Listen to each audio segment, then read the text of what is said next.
Les retrouvailles, c'est un message que je vais apporter ce matin et puis que je vais continuer la semaine prochaine. Et puis vraiment de parler des paroles que Dieu a mises sur mon cœur pour ce matin par rapport aux retrouvailles, oui, qu'on vit ensemble sur place, mais aussi des retrouvailles que Dieu veut nous faire vivre en Église, que vous soyez en ligne ou que vous soyez sur place. Et on va parler ce matin des retrouvailles de la famille de Dieu et des retrouvailles des brebis perdues. On va regarder ça ensemble dans quelques instants. Mais vous allez comprendre que notre Église ne discutera pas du masque, mais on va parler de l'espérance de voir Jésus face à face. On ne va pas parler du gouvernement, mais on va prier pour le gouvernement. Notre Église ne discutera pas de la distance. On va se rapprocher de cœur. Notre Église ne discutera pas de complot, mais de la révélation du mystère de l'Évangile Jésus-Christ. Est-ce que je peux entendre amen à ça? À la maison aussi, vous pouvez l'écrire, vous pouvez l'envoyer. Je vais vous lire plus tard, je vais t'encourager plus tard. Les retrouvailles de la famille de Dieu, le psaume 133. Je voudrais commencer avec ça ce matin. Voici, oh, qu'il est doux, qu'il est agréable, qu'il est doux pour des frères, lisez, sœurs, des frères de demeurer ensemble. On est la famille de Dieu par notre foi en Jésus-Christ. Et c'est comme l'huile précieuse qui, répandue sur la tête, descend sur la barbe d'Aaron, qui descend sur le bord de ses vêtements. Et vraiment, l'idée de l'union, de la communion fraternelle, dans le demeurer ensemble, il y a quelque chose qui est plaisant, il y a quelque chose qui est agréable, il y a quelque chose qui est du bonheur, de la bénédiction, dans l'amour de Dieu, il y a quelque chose de bon de se retrouver ensemble. Et Aaron était le frère de Moïse, le souverain sacrificateur. Et lorsqu'un prêtre ou un roi était choisi par Dieu, il était oint d'huile et il versait littéralement de l'huile sur leur tête qui représentait le choix de Dieu. Et cette huile, cette onction coulait sur eux, sur les vêtements, et ça faisait en sorte qu'ils étaient réellement consacrés. Et ça partait de la tête et ça descendait.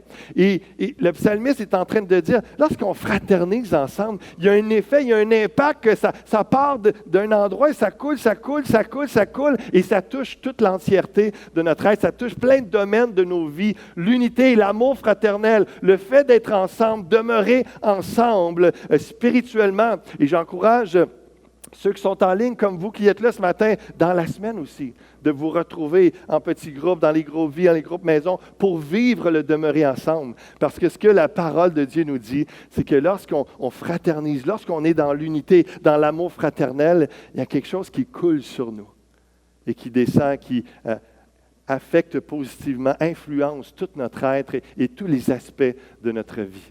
C'est comme la rosée de l'Hermon qui descend sur les montagnes de Sion, car c'est là que l'Éternel envoie la bénédiction, la vie pour l'éternité.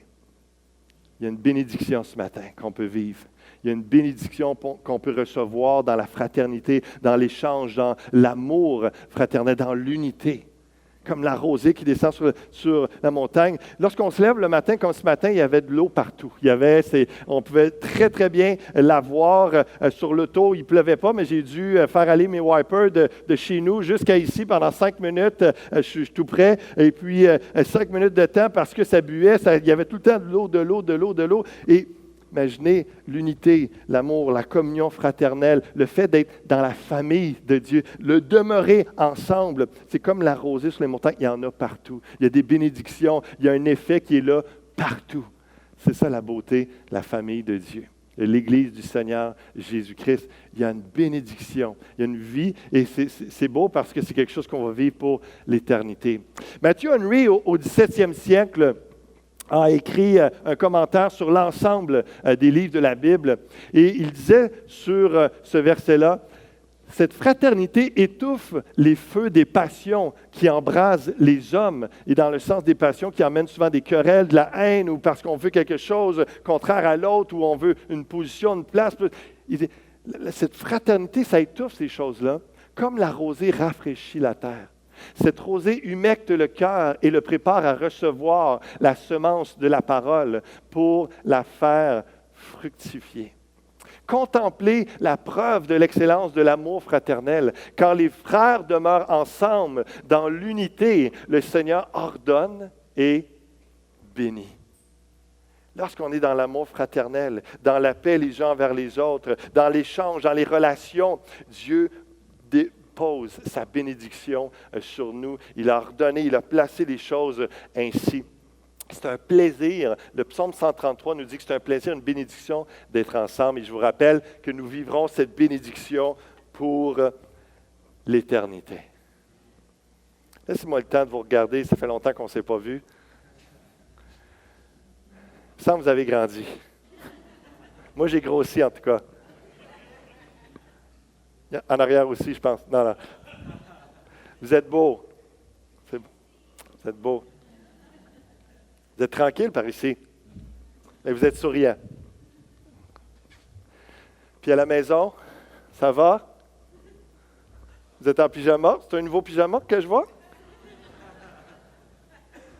C'est bon d'être ensemble. C'est bon de se retrouver, c'est bon d'échanger. Écrivez-vous les uns les autres, appelez-vous dans la semaine. On va proposer prochainement, je vais en parler un peu plus tantôt, mais surtout la semaine prochaine, des groupes Vie d'octobre spéciaux pour se retrouver, vivre à fond les retrouvailles. Mais quelque chose de beau dans ça, il y a une bénédiction, un plaisir, et je rends grâce à Dieu pour ce qu'on est en train de vivre ensemble. Demeurer ensemble nous fait sentir frères, nous fait sentir une famille. Demeurer ensemble brise l'isolement. Demeurer ensemble nous rappelle que nous ne sommes pas seuls dans la vie et nous ne sommes pas seuls dans la mission et pour la mission. Vous vous rappelez qu'on est encore en mission?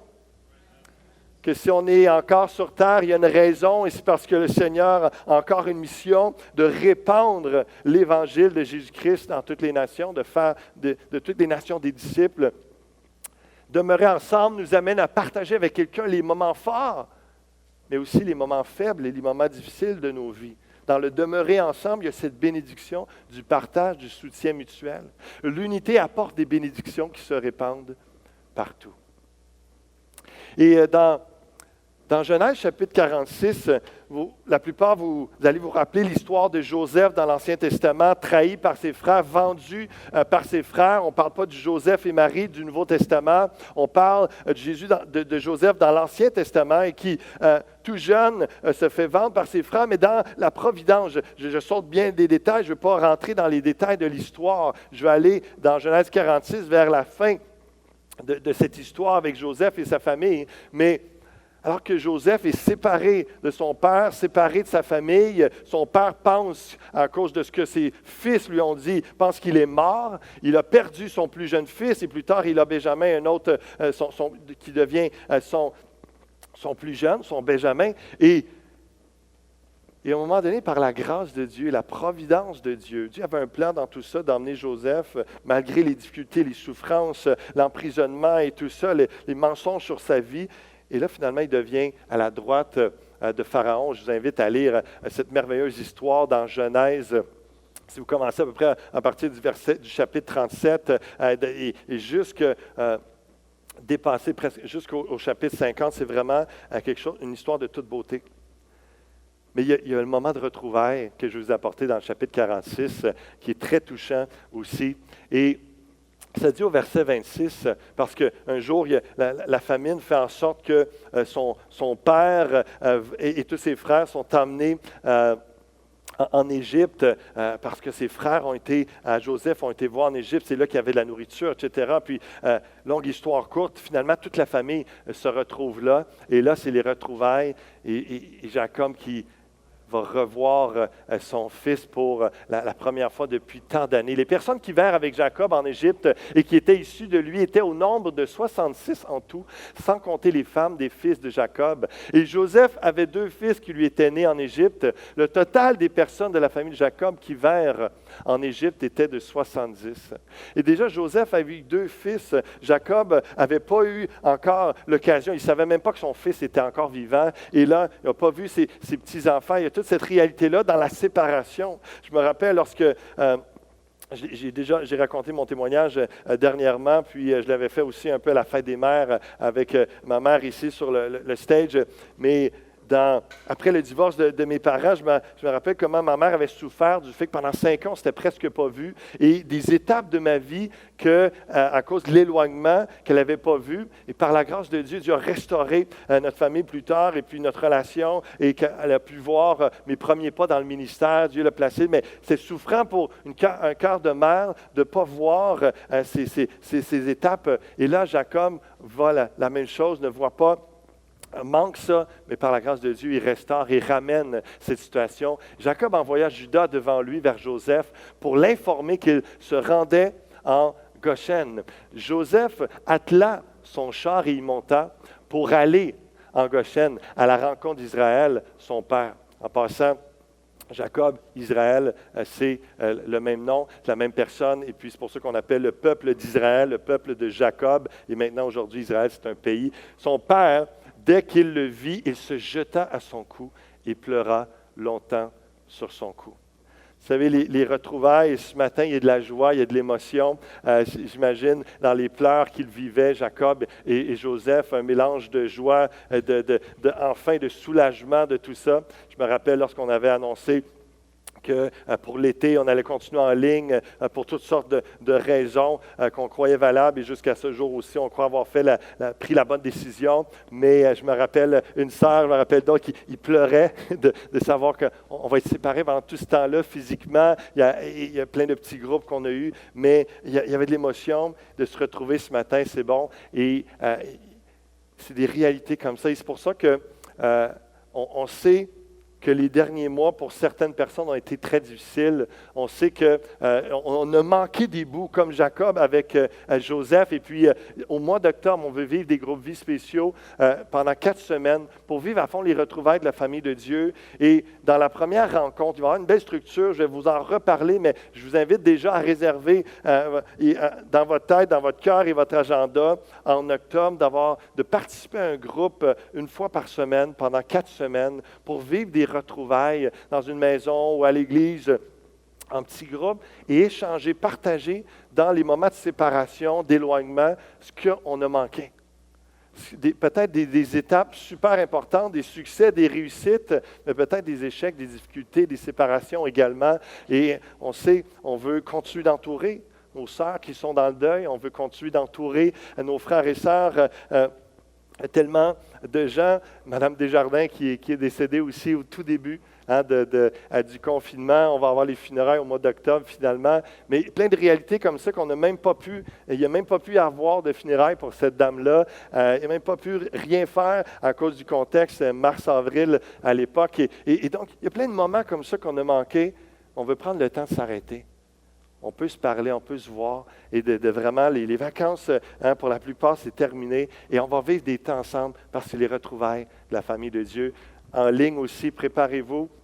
Ceux qui sont dans la région, qui nous suivent, on va pouvoir se retrouver et vivre des temps vraiment ensemble. Et s'il y en a qui pensent se sont ennuyés, imaginez Dieu, comment il s'est ennuyé de certains qui ne l'ont pas vu, qui ne les ont pas vus pendant des mois, parce que malheureusement, je sais que il y en a pendant 5 mois, n'ont pas lu leur Bible, ne sont pas joints à l'Église parce que le bâtiment était fermé. Eux, en ligne, ça ne fonctionnait pas, ou ils venaient une fois de temps en temps. Je peux vous dire que Dieu s'est ennuyé. Dieu s'est ennuyé parce qu'il aime ses enfants. Et on espère que vous allez retrouver, pour ceux que ça concerne, cette parole ce matin, j'espère que vous allez pouvoir retrouver cette vitalité, cette consécration, ces moments à passer avec le Seigneur. Oui, le dimanche matin à l'église, dans le bâtiment, mais plus que ça. Plus que ça, parce que Dieu s'ennuie de vous. Dieu s'ennuie de ton amour. Dieu s'ennuie de ta louange. Il y en a qui, dans leur salon, n'ont pas loué pendant 5 mois parce qu'ils regardaient un spectacle, ils regardaient la TV. Pourtant, c'était loin d'être un spectacle, c'était une louange, une adoration. Merci encore à tous les musiciens, tous les chanteurs qui ont permis qu'on puisse louer à la maison. Moi, je peux vous dire, ma femme est témoin, je l'ai fait rire à plusieurs occasions. J'avais la liberté de danser comme je voulais dans mon salon et de chanter à tue-tête. On a eu des bons moments ensemble, on a fait du mieux qu'on pouvait, mais c'est certain que c'est une spéciale expérience de louer ensemble ce matin ici. Je rends grâce à Dieu pour ça. Mais Dieu s'est ennuyé de ta louange, parce que c'est l'expression de ton amour. Il s'est ennuyé de tes prières, Pour certains, il s'est ennuyé de ton écoute, d'entendre ce que Dieu voulait te communiquer, t'instruire, à travers des prédications, à travers de la lecture de ta Bible. C'est pour toi. Il s'est ennuyé de ton service. Il s'est ennuyé de ton offrande. Parce que l'offrande financière est aussi l'expression de ton amour, de ton adoration envers Dieu. Il y en a qui ont manqué ça, qui ont arrêté ça pendant des mois et des mois. Et je vous appelle à revenir parce que la parole de Dieu que j'avais sur mon cœur, vous dire, Dieu s'est ennuyé de toi. S'est ennuyé de vous. Il veut vivre ces moments d'intimité. Il prend la grande rentrée pour rentrer dans sa présence. Rentrer dans sa présence jour après jour. Le dernier point que je vais vous apporter ce matin, les retrouvailles des brebis perdues. Et ça aussi, c'est la réalité justement de ceux qui, avec manque de contact, de relation peut-être, se sont éloignés. Se sont éloignés de Jésus. Et puis, tellement un beau texte dans Luc chapitre 15. Tous les publicains, les gens de mauvaise vie s'approchaient de Jésus pour l'entendre. Et les pharisiens et les scribes murmuraient, disant, « Cet homme accueille des gens de mauvaise vie et mange avec eux. » Ça n'a pas de bon sens! Jésus qui faisait ça. Et là, Jésus raconte la parabole que je vais vous lire dans quelques instants. Mais en passant, les gens de mauvaise vie, ce n'est pas les gens de mauvaise journée, là. Pas les gens qui ils se sont mis en colère une journée, puis là, Jésus allait les voir. Non, les gens de mauvaise vie, les prostituées, les gens qui escroqueraient avec l'argent, les gens qui faisaient des crimes, etc. Parce qu'à quelque part, ils savaient que c'était eux qui avaient besoin de repentance, qui avaient besoin de pardon, et qu'ils allaient trouver une disposition de cœur pour changer de vie. Et Jésus allait vers ces gens-là parce que les scribes, les pharisiens, ceux qui étaient censés être les pros de la loi, de la parole, eux ne vivaient pas vraiment de cœur en grande majorité. N'adoraient pas Dieu en esprit, en vérité. C'était au bout des lèvres, c'était très légaliste, c'était religieux. Mais Jésus dit, c'est pas ça, mes enfants, c'est pas ça ma relation avec mon peuple. Et donc, bref, eux se pensaient corrects, se pensaient dans des bonnes vies, et donc Jésus n'allait pas vers eux pour les rejoindre, il les reprenait. Donc, il raconte la parabole suivante. Lequel d'entre vous, c'est la 100 brebis, et qu'il en perde une, juste une, s'il ne laisse les 99 autres dans le désert, pour aller à la recherche de celle qui est perdue, jusqu'à ce qu'il la trouve. Lorsqu'il l'a trouvée, il la met avec joie sur ses épaules. Et imaginez toute la compassion, tout l'amour, toute la proximité. Qu'est-ce que Jésus veut faire avec la brebis perdue? La brebis perdue, c'est la brebis de mauvaise vie. C'est le parallèle, c'est l'exemple, c'est l'illustration que Jésus donne. C'est la personne qui connaît Dieu aussi, mais qui ne parle plus à Dieu depuis des mois, qui fait toutes sortes d'actes de désobéissance malgré que sa conscience l'accuse, mais se laisse influencer par les médias, par le monde et va contre la parole de Dieu, mais qui n'est pas bien dans ça. Mais Jésus te parle ce matin, te dire, je te cherche. Je te cherche parce que tu es perdu, puis je veux te retrouver. Les retrouvailles des brebis perdues. Jésus, il raconte que le berger, il cherche, puis il va chercher cette brebis-là, il la met sur ses épaules. Avec joie en plus sur ses épaules, tellement content de la retrouver. Et de retour à la maison, il appelle ses amis, ses voisins, il leur dit, « Réjouissez-vous avec moi car j'ai trouvé une brebis qui était perdue. » De même, je vous le dis, il y aura plus de joie dans le ciel pour un seul pécheur qui se repent que pour 99 justes qui n'ont pas besoin de repentance. Ça, c'est les scribes, c'est les pharisiens qui se disent, moi, je suis correct. Pas besoin de me repentir, pas besoin de reconnaître que je suis pécheur, pas besoin de reconnaître que j'ai besoin de Dieu. Non, mais Marie Magdala, qui était démoniaque, et que certains disent dans l'histoire que était prostituée, d'autres parlent d'une femme adultère, d'autres, toutes sortes, Zachée qui escroquait, collecteur d'impôts, ces gens-là, tout ça, Jésus prenait du temps avec eux, mangeait avec eux, parce qu'à quelque part, ils étaient perdus, mais ils reconnaissaient qu'ils étaient perdus. Et Jésus voulait aller les rencontrer. Il y aura plus de joie dans le ciel pour un seul pécheur qui se repent que pour 99 justes qui n'ont pas besoin de repentance. Jésus veut trouver des gens de mauvaise vie qui veulent changer de vie. Pas des gens qui disent mener une bonne vie, qui pensent ne pas avoir besoin de Dieu. Des gens qui veulent changer de vie. Ça, c'est l'expression qui se repentent. Pas changer de religion. Pas des gens qui cherchent à changer de conjoint. Pas changer de sexe. Pas changer de job. Changer de vie. Des gens qui reconnaissent qui ont besoin d'être changés, purifiés, transformés. Comme le chant qu'on a chanté, puis dans quelques instants, je vais inviter le groupe de louanges, je vais vous avertir dans quelques instants, mais j'aimerais qu'on le reprenne. Majesté, transformée par ton amour et une façon qu'on va devoir quitter aussi ce matin par différents groupes pour pas qu'il y ait congestion, mais pendant le chant, on va pouvoir le faire. Jésus cherche la brebis perdue. Ce n'est pas des gens qui pensent que le mal est dans des choses futiles ou que j'ai peut-être pas la bonne religion, j'ai peut-être pas la bonne façon de faire, j'ai peut-être pas le bon contexte, le bon environnement et qui veulent juste chercher un autre confort.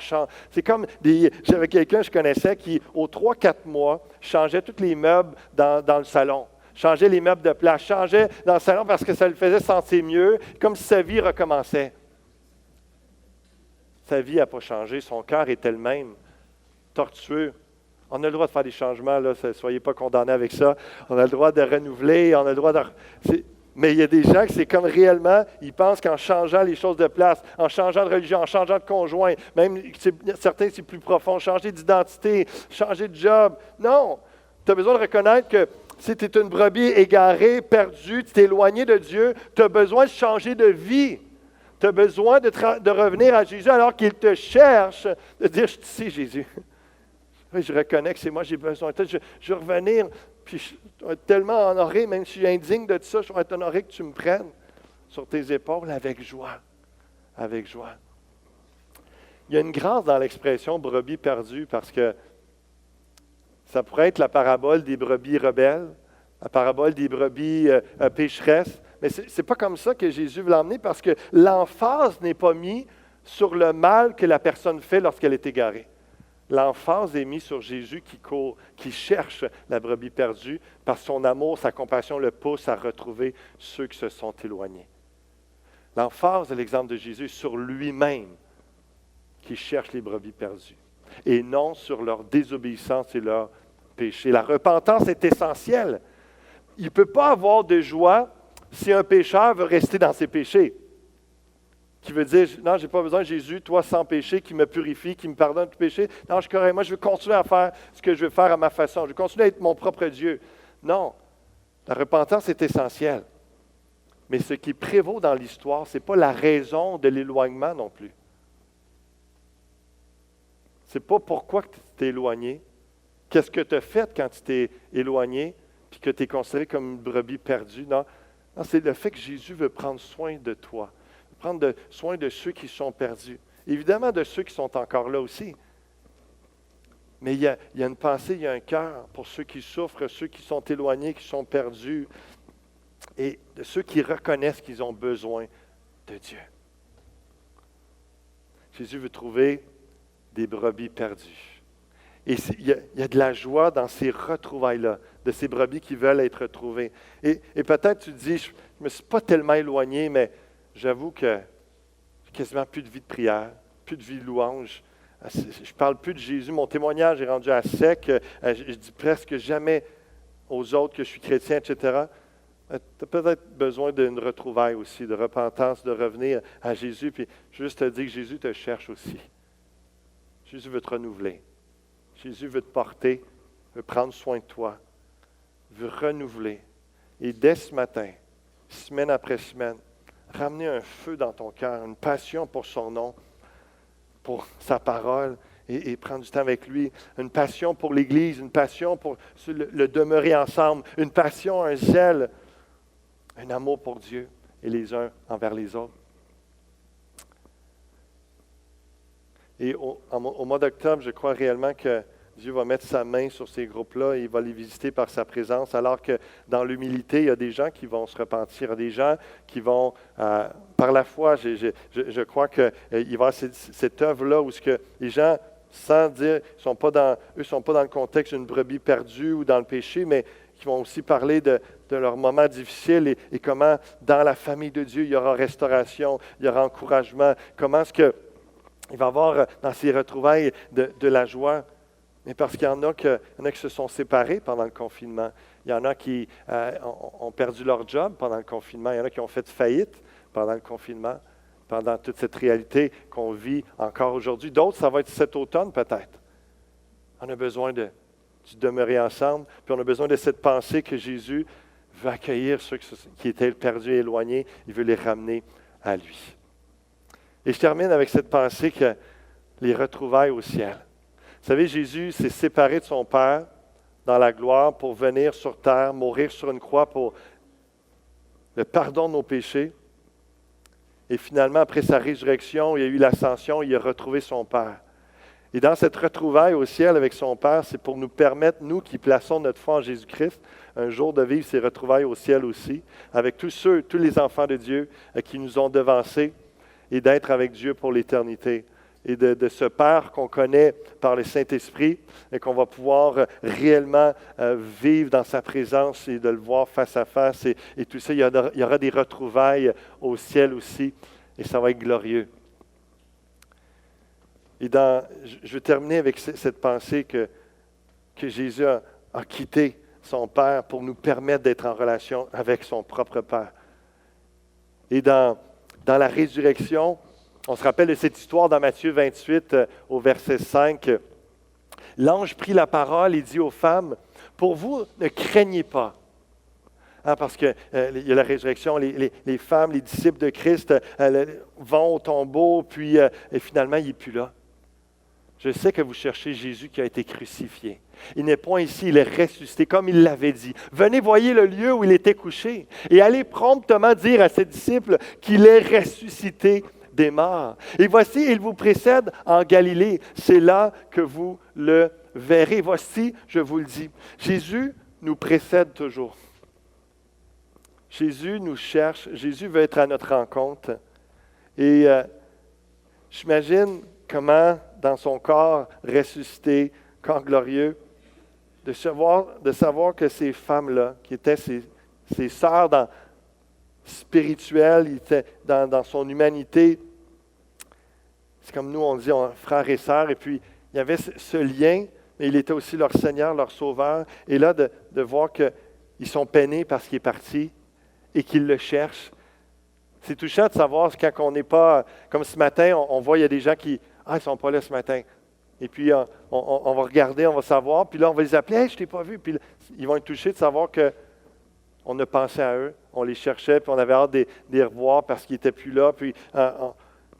Mais j'ai vu tantôt sur YouTube plusieurs personnes qui disaient « On va être là la semaine prochaine, on va être là. » On a hâte de vous revoir.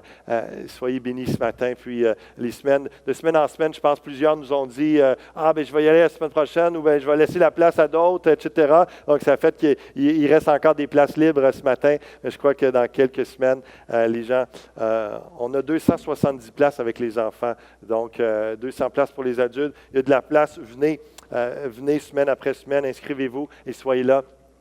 Mais Jésus nous précède, Jésus veut nous rencontrer. Et lorsque il y a eu l'absence de Jésus-Christ, à cause qu'il a été 3 jours dans le tombeau, ses disciples étaient attristés. Mais dans la résurrection, finalement, il vous précède en Galilée. C'est là que vous le verrez. Elles s'éloignèrent promptement du sépulcre avec crainte et avec une grande joie. Elles coururent porter la nouvelle aux disciples. Et voici, Jésus vint à leur rencontre, les retrouvailles. Il dit, « Je vous salue. » Elles s'approchèrent pour saisir ses pieds et elles l'adorèrent. C'est ce qu'on va faire encore en terminant ce matin. On va adorer Jésus-Christ parce que, je le répète, Jésus s'est ennuyé de vous pour certains et désire cette proximité, cette communion, cette adoration. On puisse venir à ses pieds ce matin et semaine après semaine et jour après jour à notre maison, dans nos temps de dévotion avec le Seigneur, qu'on puisse venir adorer Jésus-Christ. Je peux juste vous rappeler, comme le texte le dit, Jésus vient à notre rencontre. Jésus frappe à notre porte, il veut nous rencontrer. Et c'est un appel ce matin très simple, du cœur à cœur, où ce que le Seigneur frappe avec votre porte, il veut souper avec vous. Il veut manger avec vous. Et parce qu'il est en esprit, il n'y aura pas besoin du 2 mètres. Vous allez pouvoir être proches. Vous allez pouvoir partager les mêmes ustensiles, les mêmes choses, le même set, vous avez le droit de toucher. On va pouvoir toucher le pan de la robe de Jésus. Hein? On ne peut pas se toucher les uns les autres ce matin, on peut toucher Jésus-Christ. On peut s'approcher de lui, on peut l'adorer. Et c'est ce qu'il cherche, des adorateurs en esprit, en vérité. Que nos retrouvailles se fassent dans la joie, tout au long de cet automne. Jésus au centre, alors que Dieu veut nous bénir dans l'unité. Et dans quelques minutes, pour ceux qui sont à la maison, il va y avoir le retour, les retrouvailles par Zoom avec Pasteur Serge qui va traverser l'autre côté. Donc, dans 5 minutes, Pasteur Serge, tu peux déjà aller te préparer. Je termine. Donc, il y a un lien qui va vous être envoyé dans les commentaires YouTube et Facebook.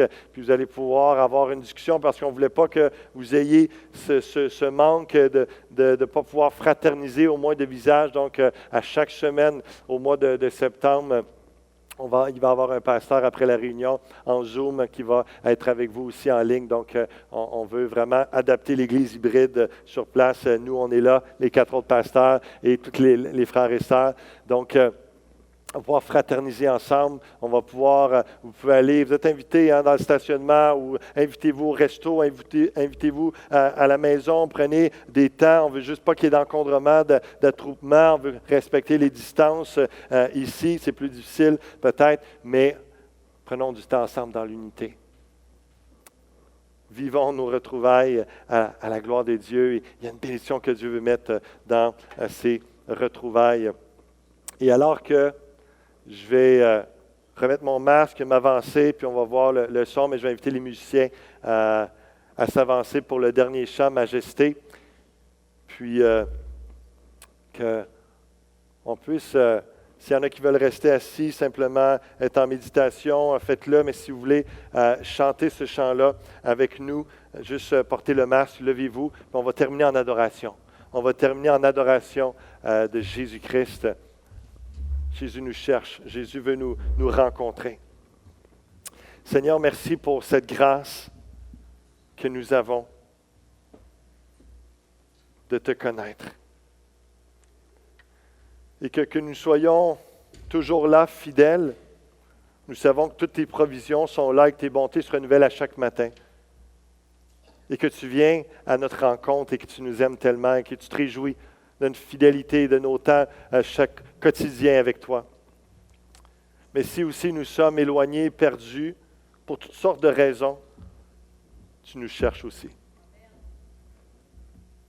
Tu veux être en communion avec nous. Tu es prêt à délaisser les 99 qui vont bien pour aller chercher celle qui est perdue. Donne-nous ce cœur, cette compassion les uns pour les autres, ces prières et cette affection et cette recherche des uns et des autres pour les ramener à toi, mais que chacun puisse réaliser que peu importe ce qu'on fait, peu importe dans quel état on a, si on vient avec un désir de changer de vie et que nous venons à ta rencontre, toi Jésus, tu nous cherches. Tu veux nous transformer, nous délivrer, nous purifier, nous faire du bien. Sans jugement, avec une œuvre de ton Saint-Esprit, pour briser des chaînes, changer des mauvais comportements, des mauvais patterns dans la pensée aussi, qui ressemblent plus à la pensée du monde qu'à la pensée de la parole de Dieu, de toi. Merci de faire cette œuvre. Et merci parce que c'est sans condamnation. C'est avec grâce, avec compassion. La brebis, tu l'as mis avec joie. Elle était perdue. C'était même pas avec une tape. C'était même pas avec... non, tout cet amour, tu l'as pris, tu l'as mis sur tes épaules avec joie. Merci de tous nous accueillir avec joie en ta présence. Alléluia. Et transforme-nous dans ton amour, Seigneur, chacun d'entre nous, à ta ressemblance, Jésus. Alléluia. Bénis ton peuple. Bénis ton peuple dans l'unité et la fraternité, alors que tu es au centre de cette Église, au centre de nos discussions, au centre de notre foi, de nos croyances, de nos actions. Sois glorifié, Seigneur. Amen et Amen.